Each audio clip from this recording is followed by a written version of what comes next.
Yavaş yavaş geçir hayat, dayanmadan giden qatar aparır uzaqlara məni, çəhrəyə arzulara məni. Dolur daşır içim sözlərlə, paxıl paxıl baxan gözlərlə. Savaşıram hər dəfə yavaşıdan sərbələr. Amma mənim xəyallarım var, bir gerçək olacaq onlar.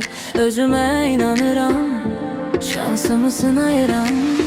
Hər gün özünə inan, özünə inan. Hər gün özünə inan, özünə inan.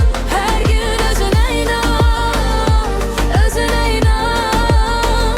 Hər gün özünə inan, özünə inan. Xoşbəxtlik ilahisi, zəriflik nişanəsi, səbrin var iradəsi, gələcəyin şirin səsi. Mənim üstümə düşən kölgələr, bu gözlər görüb nələr nələr.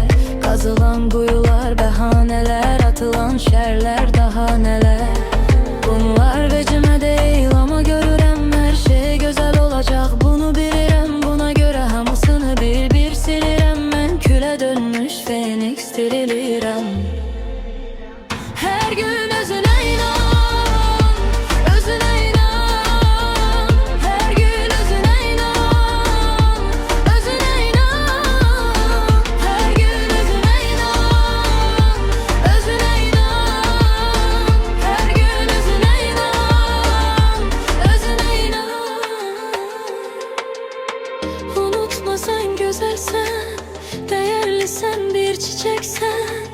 Önde sen sevilirsen, her şey güzel olacak. Bunu bil.